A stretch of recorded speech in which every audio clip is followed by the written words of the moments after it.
DD किसान, बदलते भारत की शान।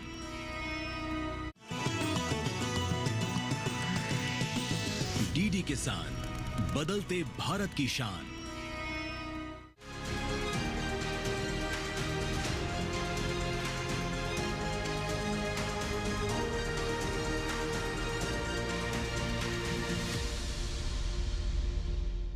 नमस्कार, दूरदर्शन किसान पर कार्यक्रम कृषि दर्शन देख रहे हैं आप, और मैं हूं आपके साथ पुलकित शुक्ला। कृषि दर्शन एक ऐसा कार्यक्रम जिसके माध्यम से हम आपको खेती किसानी से जुड़ी हुई तमाम ऐसी महत्वपूर्ण जानकारियां उपलब्ध कराते हैं, ताकि किसान भाई उन जानकारियों का सही समय पर उचित इस्तेमाल कर अपनी खेती किसानी में परिवर्तन ला सकें, किसान भाई आगे बढ़ सकें, जिससे हमारा देश भी विकासशील होता है। जैसे कि आप सभी जानते हैं, कृषि दर्शन के इस कार्यक्रम में हम अलग अलग सेगमेंट्स के जरिए आप तक जानकारी पहुंचाते हैं। तो आज सबसे पहले हम बात करेंगे हमें क्या जानकारी मिलेगी मंत्रालय से, उसके बाद हम बात करेंगे सम्मेलन से प्रगति की ओर के बारे में, उसके बाद जानेंगे विज्ञान और किसान के बारे में, इसके बाद कृषि स्टार्टअप और अंत में बात होगी फार्मिंग इंडिया की। तो शुरुआत करते हैं और जानते हैं कि आज क्या कुछ खास है कार्यक्रम कृषि दर्शन में। तो चलिए शुरुआत करते हैं आज के कृषि दर्शन की और जानते हैं कि क्या कुछ जानकारी मिल रही है मंत्रालय से। दर्शकों, पीएम किसान सम्मान निधि के तहत हर साल किसान भाइयों के खाते में 6,000 रुपये की सम्मान निधि ट्रांसफर की जाती है। कौन से किसान इसके लिए पात्र हैं, इसके बारे में ज़्यादा जानकारी दे रहे हैं कृषि भवन स्थित डीडी किसान के स्टूडियो से कृषि एवं किसान कल्याण मंत्रालय के फसल विभाग के उपायुक्त डॉक्टर सुधीर सिंह भदौरिया। आइए जानते हैं। पीएम सम्मान निधि में क्या होता है किसान भाइयों, 6,000 रुपये प्रति वर्ष किसान भाइयों को सरकार की तरफ से दिए जाते हैं, जो कि प्रत्येक 4 माह में एक बार 2-2 हज़ार करके 3 बार में दिए जाते हैं। और यह लघु एवं सीमांत किसानों के लिए है, छोटे और मझोले किसानों के लिए यह योजना है, जिनके पास 2 हेक्टेयर तक ज़मीन हो और उनके पास खेती योग्य ज़मीन होनी चाहिए, चाहे शहरी क्षेत्र के हों चाहे ग्रामीण क्षेत्र के हों। और इसमें कुछ लोग जैसे कि अपात्र भी होते हैं, तो अपनी पात्रता का पता कर लें किसान भाई अप्लाई करने के पहले। जैसे कि अगर कोई घर में एक या एक से अधिक सदस्य अगर सरकारी नौकरी में है, या फिर कोई जैसे पंचायत के अध्यक्ष हैं, या फिर कोई एमएलए एमपी हैं, या पहले भी रह चुके हैं, तो ऐसे लोग उसमें पात्र नहीं होते हैं। तो कृपया पात्रता का आप अवश्य रूप से ध्यान रख लें। 18 जून 2024 को किसान भाइयों, जैसा कि आपने देखा कि हमारे देश के माननीय प्रधानमंत्री श्री नरेंद्र मोदी जी एवं माननीय कृषि एवं किसान कल्याण मंत्री श्री शिवराज सिंह चौहान जी ने 17वीं किस्त इसकी जारी की थी, जो कि 9.26 करोड़ किसानों को इसमें डायरेक्ट बेनिफिट ट्रांसफ़र दिया गया है, और इसमें 20,000 करोड़ रुपए की राशि उस दिन डिस्ट्रीब्यूट की गई थी। अभी तक 3,24,000 करोड़ रुपए डायरेक्ट बेनिफिट ट्रांसफ़र किए जा चुके हैं। तो किसान भाइयों, इसमें पात्रता का भी ज़रूर अवश्य ध्यान रखें, जैसा कि बताया गया। और इसमें छोटे मोटे खर्चे निकालने के लिए, साहूकारों के चंगुल से बचाने के लिए किसान भाइयों को सम्मान स्वरूप यह राशि दी जाती है। और पीएम किसान सम्मान निधि योजना में अप्लाई करने के लिए आप pmkisan.gov.in पोर्टल पर जाकर आप उसमें अप्लाई कर सकते हैं, जिसमें कि फार्मर पोर्टल आएगा। फार्मर पोर्टल के बाद आप शहरी क्षेत्र के, ग्रामीण क्षेत्र के यहाँ देखा जाएगा, और फिर केवाईसी वगैरह पूछ के उसमें आप रजिस्टर कर सकते हैं। इसमें रजिस्ट्रेशन के लिए आप अपने पास अपना आधार, ज़मीन के कागजात और बैंक की पासबुक यह सब तैयार रखें, क्योंकि इसमें डायरेक्ट बेनिफिट ट्रांसफ़र होता है, ये अच्छी बात है। और इसके बाद आप इसमें अप्लाई कर सकते हैं। और किसी तरह की अगर दिक्कत आती है किसान भाइयों को, तो पोर्टल पर एक टोल फ्री नंबर है 155-261, इस पर संपर्क कर सकते हैं। या तो उन्होंने अप्लाई करने में कोई दिक्कत आ रही है, या अप्लाई करने के बाद अगर उनकी राशि उनको प्राप्त नहीं हो रही है। दूसरा नंबर है 011-243-00-606 पर भी किसान भाई संपर्क कर सकते हैं। और इसके अलावा अगर और अधिक जानकारी चाहिए किसान भाइयों को, तो नज़दीकी कृषि विज्ञान केंद्र या कृषि विभाग या कृषि विश्वविद्यालय या वहाँ पे जाकर संपर्क कर सकते हैं, या वेबसाइट पर भी, पीएम किसान सम्मान निधि की वेबसाइट पर भी किसान भाई जाकर अब अधिक जानकारी ले सकते हैं। चलिए आगे बढ़ते हैं और बात करते हैं अपने अगले सेगमेंट की, जिसमें हम जानेंगे विज्ञान और किसान के बारे में।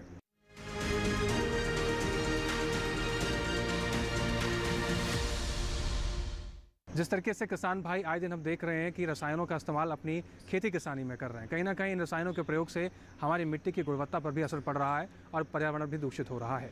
ऐसे में वर्मी कंपोस्ट एक उपाय है, जिसके ज़रिए किसान भाई अपनी मृदा की व्यवस्था को बेहतर कर सकते हैं, उसकी गुणवत्ता को बनाए रख सकते हैं। क्या कुछ है जैविक खेती और वर्मी कंपोस्ट के बारे में, आइए देखते हैं।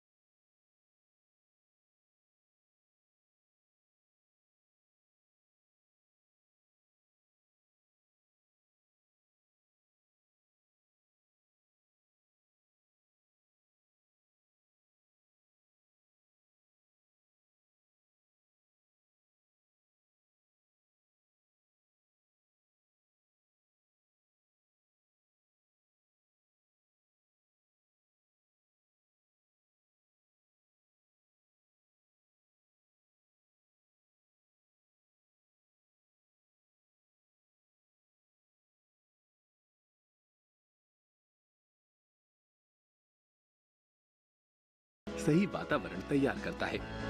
किसान अगर जैविक खाद और रासायनिक उर्वरकों का सही अनुपात में इस्तेमाल करेंगे तो ज्यादा मुनाफा कमा सकेंगे। वर्मी कंपोस्ट गड्ढों में तैयार किया जाता है। अगर गड्ढा 13 फुट लंबा, 3 फुट चौड़ा और 1 फुट गहरा है तो उससे 9 से 15 क्विंटल तक केंचुआ खाद हासिल की जा सकती है, वो भी सिर्फ 60 से 70 दिनों में। केंचुआ खाद बनाने के लिए आपको छायादार जगह की जरूरत होगी। ऐसी जगह जो बाकी जमीन से थोड़ी ऊंची हो, ताकि बरसात का पानी इकट्ठा ना हो सके। रोशनी जितनी कम होगी, केंचुए उतने ज्यादा सक्रिय रहेंगे। अगर आप कारोबार के लिए केंचुआ खाद बना रहे हैं तो फिर शेड तैयार करना बेहतर रहेगा। इन्हीं शेड में वर्मी कंपोस्ट का बेड तैयार किया जाएगा। बेड की गहराई 30 से 60 सेंटीमीटर, चौड़ाई 1.5 मीटर और लंबाई सुविधा अनुसार रखें। गहराई इसीलिए कम रखी जाती है ताकि उसमें गर्मी पैदा न हो और केंचुओं को नुकसान न पहुंचे। व्यावसायिक वर्मी कंपोस्ट के लिए आसपास पशुपालन का होना जरूरी है ताकि गोबर आसानी से उपलब्ध हो सके। गड्ढे के फर्श को मजबूत कर लें, इतना मजबूत कि केंचुए जमीन में दाखिल ना हो सकें। याद रहे, फर्श को पक्का नहीं करना है। पक्का कर देंगे तो अतिरिक्त पानी जमीन के अंदर नहीं जा सकेगा। 2 गड्ढों के बीच कम से कम 1 फुट की दूरी रखें ताकि चलने फिरने के लिए जगह मिल सके। कंपोस्ट तैयार करने के लिए सबसे पहले नारियल का छिलका, केले के पत्ते और पुआल जैसी फसल अवशेष की 3 से 4 इंच की परत बिछा दें। इसे हार्ड बेड कहते हैं। इसके ऊपर गोबर और उपजाऊ मिट्टी को बराबर मात्रा में मिलाकर 6 इंच की परत बिछा दें। इसके बाद हर गड्ढे में 4,500 केंचुए डालें। इस तरह हर वर्ग फुट में केंचुओं की संख्या 100 होगी। सबसे अच्छी किस्म लाल रंग वाली एस्किनिया फेटिडा है। इसे रेड वर्म या टाइगर वर्म के नाम से भी जाना जाता है। इसके ऊपर तीसरी परत बिछाई जाएगी जिसमें कार्बनिक जैव अवशेष और उतनी ही मात्रा में गोबर मिलाकर डालना होगा। गोबर 10 से 15 दिन पुराना होना चाहिए। ताज़ा गोबर डालेंगे तो केंचुए मर जाएंगे। ये परत 12 इंच की होगी। अवशेष और अपशिष्ट जितने बारीक कटे होंगे केंचुओं के लिए उतने ही बेहतर रहेंगे। अवशेष अधपका होना चाहिए। अगर अधपका नहीं है तो 15 दिन तक गोबर में मिलाकर रख दें। उसके बाद ही उसे गड्ढे में डालें। इसके बाद गड्ढे को बोरे बिछाकर ढक दें। इससे ढेर में नमी बनी रहेगी। सर्दियों में हर दिन 1 बार और गर्मियों में 2 बार पानी का छिड़काव करें। हवा की आवाजाही और तापमान बनाए रखने के लिए 30 से 35 दिन बाद ढेर की पलटाई कर लें। इससे ढेर में बनी गैस भी बाहर निकल जाएगी। जब ढेर चाय की पत्ती जैसा दिखाई देने लगे तो समझ लीजिए केंचुआ खाद तैयार है। अब पानी का छिड़काव बंद कर दें और उसे सूखने दें। खाद तैयार होने के बाद ढेर के ऊपर पतली गोबर की परत चढ़ा दें। सारे केंचुए इसमें आकर इकट्ठे हो जाएंगे। इन केंचुओं को अलग कर लें जो आगे खाद बनाने में काम आएंगे। इस तरह बनी खाद को पैक करके आप किसानों को बेच सकते हैं।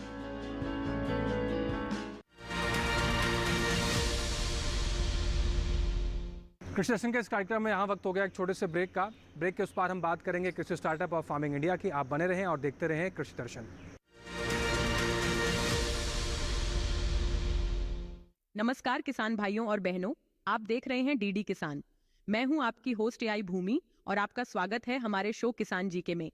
यहां हम आपके लिए लाते हैं खेती बाड़ी और ग्रामीण जीवन से जुड़े ज्ञानवर्धक सवाल।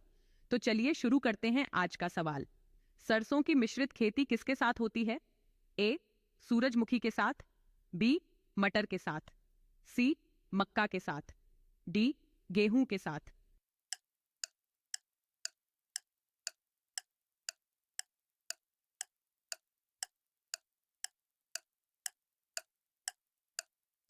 सही जवाब है ऑप्शन डी, गेहूं के साथ।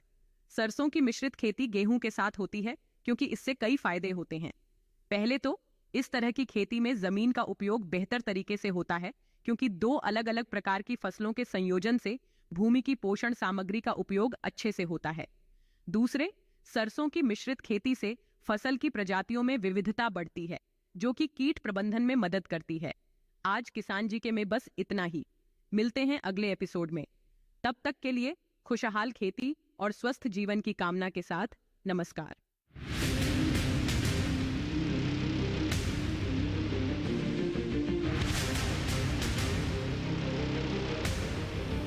जब तपती है धरती, सूरज उगलता है आग, ठंड में जब सर्दी जमा देती सबके हाल, सब छुप जाते अपने अपने घरों में, तब बाहर निकलता सिर्फ एक इंसान, भरने के लिए हम सबका पेट। खून को पसीने की तरह देता बहा, थक जाता, झुलस जाता, हो जाता बीमार। तब उसकी सेहत का ध्यान रखता सिर्फ डीडी किसान।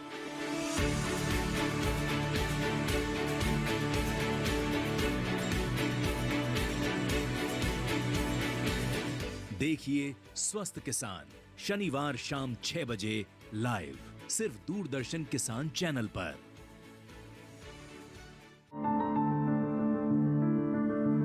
फसल में कीट लगा हो या कोई बीमारी, पशुपालन में हो कोई दिक्कत या चाहिए कोई जानकारी, फोन उठाएं, नंबर मिलाएं और कहें हेलो किसान। हेलो किसान। हेलो किसान। हेलो किसान सोमवार, बुधवार और शुक्रवार शाम 6 से 7 बजे सिर्फ डीडी किसान पर। ब्रेक के बाद एक बार फिर से आप सभी का स्वागत है। आप देख रहे हैं कार्यक्रम कृषि दर्शन। आगे बढ़ते हैं और बात करते हैं अपने अगले सेगमेंट के, जिसका नाम है कृषि स्टार्टअप।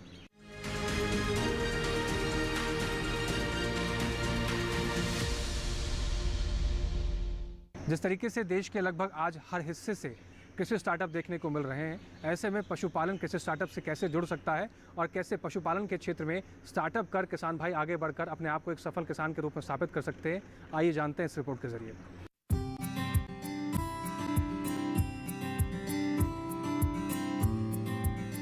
उत्तर प्रदेश के नोएडा में एक सफल पशुपालक भाई नरेंद्र कुमार हैं, जिन्होंने गीर और साहिवाल गाय पाल रखी है। इनकी गौशाला में लगभग 200 गायें हैं। इन्होंने इनकी देखभाल के लिए समुचित व्यवस्था की हुई है। खान पान से लेकर दूध निकालने तक इन सारे कामों के लिए हाईटेक व्यवस्था अपनाई गई है। इसके बारे में नरेंद्र कुमार ने कहा, हमारे पास करीब 450 के आसपास गौ माता है, जिसमें ज़्यादातर हमारे पास गिर गौवंश है। इसके अलावा हमारे पास साहिवाल है और थार पारकर है। मुख्य रूप से हम लोग गाय की जो ब्रीडिंग है उस पर काम करते हैं और ब्रीडिंग डेवलपमेंट और बुल हमारे पास तैयार होता है। और हम लोग हर एक गाय का जो डीएनए रिकॉर्ड्स है वो मेंटेन करते हैं। और जितनी भी गाय आप देख रहे होंगे हमारे यहाँ जो गाय आई हैं, सारी गाय गुजरात से आई हुई हैं और कुछ गाय हमारे खुद के फार्म में भी तैयार हुई है। ये जो आप बच्चे देख रहे होंगे या जो गाय देख रहे होंगे, इनका बहुत ध्यान रखा जाता है हमारे यहाँ। सुबह 3 बजे से हम लोग काम करना शुरू करते हैं। हमारे यहाँ बहुत डेडिकेटेड स्टाफ है, पूरे हाईटेक तरीके से हम लोग काम करते हैं। हर चीज़ का शेड्यूल बना हुआ है। मॉर्निंग में 3:30 हमारी मिल्किंग होती है और 5 बजे के आसपास हमारा जो है मिल्क डिलीवर होना शुरू होता है। और हम लोग जो मिल्क की डिलीवरी है, ये हमारा एक ऐप है स्वदेशी VIP, उससे करते हैं कस्टमर्स को। और मॉर्निंग और इवनिंग हमारी डिलीवरी होता है। घी का डिलीवरी पूरे इंडिया में होता है। घी जो हम लोग बनाते हैं वो कंप्लीट बिलोना पद्धति से बनता है हमारा, और उसका डिलीवरी पूरे इंडिया में हम लोग स्वदेशी VIP ऐप से करते हैं। गाय का जो हेल्थ है उस पर काफ़ी ध्यान रखा जाता है और एक डेडिकेटेड हमारे यहाँ एक मेडिकल प्रैक्टिशनर फुल टाइम में ही रहते हैं। गाय का हेल्थ चेक करना और बाकी सारी चीज़ें हम लोग रेगुलर उस पर करते हैं। मुख्य रूप से एक सामान्य गौशाला जो चलती है वैसे चल रहे हैं हम लोग। इसके अलावा जो हम लोग काम कर रहे हैं वो एक ऐसा लक्ष्य है कि हम लोग जितने भी भारत में देसी गौवंश है, गौशाला है, उनको एग्रीगेट करना, उनको एक प्लेटफॉर्म पे लाना, जिस प्लेटफॉर्म का नाम है स्वदेशी VIP। वहाँ पर ला कर के फार्म को कैसे मैनेज करें, कितने गाय से शुरू करना चाहिए, ये सब हम लोग एक पूरा सॉफ्टवेयर हम लोगों ने बनाया हुआ है। एक सॉफ्टवेयर की टीम हमारे यहाँ काम करती है और एक एक स्टेप्स हमारे यहाँ मोबाइल ऐप पे रिकॉर्ड होता है। गाय की एक्टिविटी से लेके फीडिंग से लेके मिल्किंग, हर एक चीज़ हमारे यहाँ एक्टिव होती है। अलग अलग सेट्स हम लोगों ने बना रखा है। ये जो सेट है वो ड्राई, जो गाय दूध नहीं दे रही है, जो प्रेग्नेंट है उनके लिए है। दूसरा सेट हमारे पास प्रेग्नेंट गाय के लिए है। तो ऐसे सेट की मैपिंग हम लोगों ने कर रखी है। डिलीवरी जो हम लोग कस्टमर तक करते हैं उसका भी ऐप बना हुआ है, वो भी टेक्नोलॉजी के माध्यम से ही चलता है। इसके अलावा जो किसान भाई हमसे जुड़ना चाहते हैं वो उस मार्केट प्लेस पे आकर रजिस्टर करते हैं। और हमारा जो लक्ष्य है कि भारत में जितनी भी गौशाला है उन सबको हम लोग टेक इनेबल्ड करके अपने प्लेटफॉर्म स्वदेशी VIP पे लाएँ। और जो आज देसी गाय के पालन में सबसे बड़ी समस्या आ रही है प्राइसिंग को लेके, कि दूध का दाम सही नहीं मिलता है, तो हम लोग आज नोएडा में एवरेज 133 रुपये के आसपास दूध बेचने में कामयाब है। और जो हमारी प्योर ब्रीड है वो 200 रुपये तक का चलता है। और इस दाम सुनने में आपको बहुत अजूबा लगता होगा, बहुत महंगा है, लेकिन 200 रुपये बेच के भी हम लोग नुकसान करते हैं, क्योंकि गिर गाय का जो दूध उत्पादन है वो बहुत कम है, दूध की क्वालिटी बहुत अच्छी है। और जैसा कि आप जानते होंगे कि जो जर्सी गाय है या जो क्रॉस ब्रीड गाय है, उससे आप इन गौवंश को कंपेयर ना करें, और उनका दूध जो है वो A1 प्रोटीन होता है। हमारी जो गाय है इसका A2 प्रोटीन है। A1 प्रोटीन जो है आपको हमेशा डायबिटीज़ और कैंसर और बाकी कई सारी डिजीज़ के लिए उसको इनकरेज करता है। A2 प्रोटीन आपको फिट रखता है और एंटी कैंसर, एंटी डायबिटीज़ और बहुत सारे ऐसे डिजीज़ हैं, बहुत सारे ऐसे विटामिन्स हैं इनके अंदर, इस गाय के अंदर पाया जाता है। गाय का गौमूत्र पे भी हम लोग काम कर रहे हैं, गाय के गोबर पे काम करते हैं, हमारा ऑर्गेनिक फार्मिंग भी हम लोग करते हैं। कोशिश संभव ये है कि जो एक इंटीग्रेटेड फार्मिंग है उस पर काम किया जाए, ताकि ज़्यादातर जिस तरीके से हमारे देश में बेरोज़गारी है, लोग इसको डेयरी को एक उद्योग के रूप में देखें। और दूसरा लक्ष्य हम लोगों का है कि हम गाय को बचाने में सक्षम हो। गाय के दूध के उत्पादन को बढ़ाने के लिए भी हम लोग बहुत हाई ब्लड लाइन वाली बुल हम लोग लाते हैं। हमारे पास 2-2 हज़ार वर्ष पुराना DNA रिकॉर्ड हमारे बुल का अवेलेबल है, और हम लोग नई जनरेशन का बुल भी तैयार कर रहे हैं, जो आने वाले समय में हम अलग अलग ज़िले में, राज्यों में किसान को देने का कार्यक्रम करेंगे। इन गायों की देखभाल और हरी चारे के बारे में राकेश कुमार ने कहा, मेरा नाम राकेश कुमार सिंह हुआ। मैं गौशाला की देखभाल मैं ही देखता हूँ, क्या है, किस तरह से गाय को खिलाया जाता है। इनका 2 टाइम दूध निकलता है, एक मॉर्निंग में सुबह 3:30 बजे के आसपास, और शाम में वही 3 बजे से स्टार्ट होता है। ये दूध निकालने से 2-2.5 घंटे पहले हम इनको दाना वगैरह डाल के खाना खिलाना स्टार्ट कर देते हैं। इसके बाद जब दूध निकल जाता है, निकलने के बाद फिर हम गाय को छोड़ते हैं बाहर घूमने के लिए। 2-2.5 घंटे हम घूमने के लिए छोड़ देते हैं। 2-2.5 घंटे के बाद फिर गाय हमारी रिटर्न आ जाती है, यहाँ पे बंध जाती है। इसके बाद हम लोग इनके डाइट के ऊपर ध्यान देना चालू कर देते हैं, जिसमें हम फीड सप्लीमेंट वगैरह थोड़ा बहुत वो है। इसके बाद हरा चारा ये सब कंटिन्यू करना चालू करते हैं। लमसम 2-3 टाइम गाय का फीडिंग वगैरह होता है। हरा चारा के साथ सिर्फ भूस देते हैं और कोई चीज़ नहीं मिलाते। भूस के साथ हम अलग से चराचूरी का चोकर हो गया, बिनोला खल हो गया, मसूर का खल हो गया, इसके बाद फीड सप्लीमेंट होता है, वो हम फीड में मिला के देते हैं। भूस के साथ सिर्फ हरा चारा मिला के ही देते हैं। हरा चारा जिसमें भूस की क्वांटिटी कम होती है, हरा चारा का ज़्यादा होता है। इस तरह से हम इनकी फीडिंग कराते हैं। इसके अलावा अगर बाई चांस जो गाय खाना खा नहीं रही है, जुगाली नहीं कर रही है, तो फिर वो केयर करना होता है, देखना पड़ता है। जिस समय फीड हम डालना स्टार्ट करते हैं, उस समय से फीड डालने के समय में एक लड़का राउंड पे रहता है, घूमते रहता है, देखते रहता है कि कौन सी गाय जुगाली की नहीं की, कौन खा रही है, कौन नहीं खा रही है। इसके बाद फिर हम उसको ट्रीटमेंट में स्टार्ट करते हैं। तो ट्रीटमेंट भी मेडिसिन से हम कोई ट्रीटमेंट वगैरह नहीं करते, हमारा मेन आयुर्वेद पे फोकस है। तो हम लोग जो पुरानी विधि थी आयुर्वेद से ही काम पूरा करते हैं, जिसमें मुलेठी हो गया, अश्वगंधा हो गया, शतावरी हो गया, अजवाइन हो गया, इस तरह से, और फिर उसको गुड़ में गर्म करके इस तरह से गाय को देते हैं। जब इनकेस कभी ज़्यादा इस तरह का केस, क्रिटिकल केस आता है, उस समय हम डॉक्टरों की सलाह लेते हैं। अब यहाँ वक्त हो गया एक और छोटे से ब्रेक का। ब्रेक के उस बाद हम बात करेंगे अपने अगले सेगमेंट की, जिसका नाम है फार्मिंग इंडिया। आप बने रहें और देखते रहें कार्यक्रम कृषि दर्शन। नमस्कार, आप देख रहे हैं डीडी किसान। मैं हूं AI भूमि, और आज हम किसान कल्याण मंत्री शिवराज सिंह चौहान के राज्य के कृषि मंत्रियों के साथ बैठक के बारे में पूरी जानकारी देंगे। कृषि और किसान कल्याण मंत्री शिवराज सिंह चौहान ने राज्य के कृषि मंत्रियों के साथ बैठक में तूर, उड़द और मसूर जैसी प्रमुख दालों की न्यूनतम समर्थन मूल्य MSP पर खरीद के लिए सरकार की प्रतिबद्धता को दोहराया। उन्होंने राज्य सरकारों से आग्रह किया कि वे किसानों को ई-समृद्धि पोर्टल पर पंजीकरण कराने के लिए प्रोत्साहित करें, ताकि वे सुनिश्चित खरीद लाभ प्राप्त कर सकें। पिछले साल नेफेड और NCCF द्वारा शुरू किए गए इस पोर्टल के माध्यम से पंजीकृत किसानों को MSP पर दालों की खरीद का लाभ मिलेगा। शिवराज सिंह चौहान ने खरीफ सीजन के दौरान तूर और उड़द की बुवाई के महत्व पर जोर देते हुए राज्य सरकारों से चावल की फसल के बाद उपलब्ध प्रतिभूमि का उपयोग दालों की खेती के लिए करने का आग्रह किया। समय पर मॉनसून के आगमन के बावजूद कई हिस्सों में वर्षा की कमी के कारण दालों की बुवाई में देरी की चिंता बढ़ी है, जिससे उत्पादन बढ़ाने के लिए तत्काल कदम उठाने की आवश्यकता महसूस हुई है।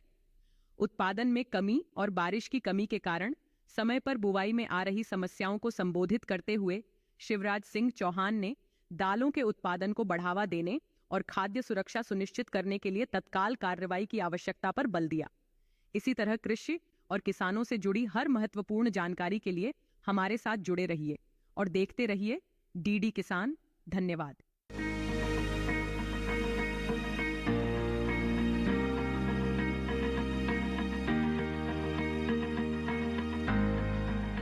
घर के बगिया में छिपा है सेहत का खजाना। टेरेस गार्डनिंग से बनेगा घर ब्यूटीफुल और हेल्दी। क्यों ना गार्डन में उगाएं अपने फल फूल और सब्जियां, जिससे सेहत भी बने और छत की बगिया भी खिली खिली रहे। देखिए छत पर बागवानी, शनिवार सुबह 9 बजे सिर्फ दूरदर्शन किसान पर। डीडी किसान ने कर ली है तैयारी, यहाँ मिलेगी पशुपालन की हर एक जानकारी। घर आंगन से लेकर व्यवसायिक फार्म तक, मुर्गी पालन से लेकर रेगिस्तान के जहाज तक। बीमारियों से पशुपालक बिल्कुल ना हो परेशान, विशेषज्ञ करेंगे आपकी समस्या का समाधान। देखिए अपना पशु चिकित्सक हर रविवार शाम 6:30 बजे दूरदर्शन किसान पर।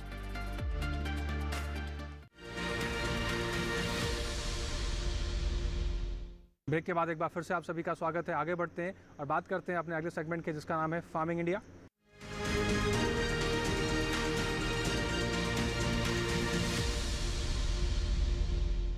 फार्मिंग इंडिया में अब रुक करते हैं एआई एंकर कृष का और जानते हैं कि किसान भाइयों के लिए क्या कुछ खास जानकारी लेकर आ रहे हैं। कृष, क्या कुछ जानकारी आपके पास आज? नमस्कार, आप देख रहे हैं डीडी किसान। मैं हूं एआई कृष और आज हम पंजाब और हरियाणा में होने वाली खेती किसानी से संबंधित सलाहों के बारे में पूरी जानकारी देंगे। पंजाब के किसान धान की सीधी बिजाई का काम जल्दी से जल्दी पूरा कर लें और जो किसान रोपाई विधि से बासमती बोना चाहते हैं वो नर्सरी की स्थापना कर लें। कपास के जिन पौधों के बीच ज्यादा फासला हो वहां 3 हफ्ते के पौधे रोप लें। ऐसा करने से अच्छी उपज मिलेगी। कपास के किसान खेतों से खरपतवारों को भी हटा दें। साथ ही सफेद मक्खी से फसल को बचाने के भी उपाय करें। मूंगफली के खेतों में 3 और 6 हफ्तों की फसल होने पर गुड़ाई का काम कर लें। असिंचित अवस्था में मानसूनी बारिश होते ही मूंगफली की रोपाई कर लें। रोपाई का काम जुलाई के पहले हफ्ते तक पूरा कर लेना चाहिए। टमाटर, बैंगन, मिर्च और बेल वाली सब्जियों की समय समय पर सिंचाई करते रहें, लेकिन ज्यादा पानी देने से बचें। हरियाणा के किसान बारिश के पूर्वानुमान पर नजर बनाए रखें। जिन इलाकों में बारिश की संभावना हो वहां गन्ने के खेतों और फलों के बागों में सिंचाई या उर्वरक का काम टाल दें। साथ ही जरूरत से ज्यादा पानी को खेतों और बागों से निकालने की व्यवस्था करें। गन्ने के खेतों में पर्याप्त नमी बनाए रखने के लिए कतारों के बीच मल्चिंग कर लें। गन्ने को दीमक के प्रकोप से बचाने के उपाय करें। आम के कम विकसित फलों को गिरने से बचाने के लिए सोडियम सॉल्ट का इस्तेमाल करें। साथ ही थालों में नमी बनाए रखने के लिए सूखी पत्तियों की पलवार कर दें। हरियाणा में अभी हरा चारा बोने का भी समय चल रहा है। यहाँ के किसान मक्का, ज्वार, बाजरा, नेपियर बाजरा और गिनी घास की बुवाई कर सकते हैं। अभी की बुवाई अगेती चारा प्रदान करेगी। इसी तरह कृषि और किसानों से जुड़ी हर महत्वपूर्ण जानकारी के लिए हमारे साथ जुड़े रहिए और देखते रहिए डीडी किसान। धन्यवाद। दोस्तों, ये था आज का हमारा कार्यक्रम कृषि दर्शन। उम्मीद करते हैं कि उपलब्ध कराई गई सभी जानकारियों से किसान भाई उचित लाभ उठाएंगे और अपनी खेती किसानी में परिवर्तन ला सकेंगे। कृषि दर्शन के इस कार्यक्रम से जुड़ी हुई कोई भी जानकारी या कोई भी सुझाव आप हम तक पहुंचाना चाहते हैं तो आप हमें पत्र लिख सकते हैं। हमारा पता है कृषि दर्शन, कमरा नंबर 58, CPC दूरदर्शन, खेलगांव, नई दिल्ली 110049। इसके अलावा आप हमें ईमेल भी कर सकते हैं। हमारी ईमेल आईडी नोट कर लीजिए। हमारी ईमेल आईडी है krishidarshan@gmail.com। आपके सुझाव और आपके सलाहों का हमें बेसब्री से इंतजार रहता है और हमारे कार्यक्रम को और भी बेहतर करने में मददगार साबित होते हैं। कृषि दर्शन के इस कार्यक्रम को आप हमारे YouTube चैनल पर भी देख सकते हैं। आपको करना बस इतना है, टेलीविजन स्क्रीन पर दिखाए जा रहे QR कोड को स्कैन कीजिए और सीधा डीडी किसान के YouTube चैनल पर पहुंचकर कृषि दर्शन के इस कार्यक्रम को कहीं भी किसी भी वक्त बैठकर आप अपने मोबाइल फ़ोन पर भी देख सकते हैं।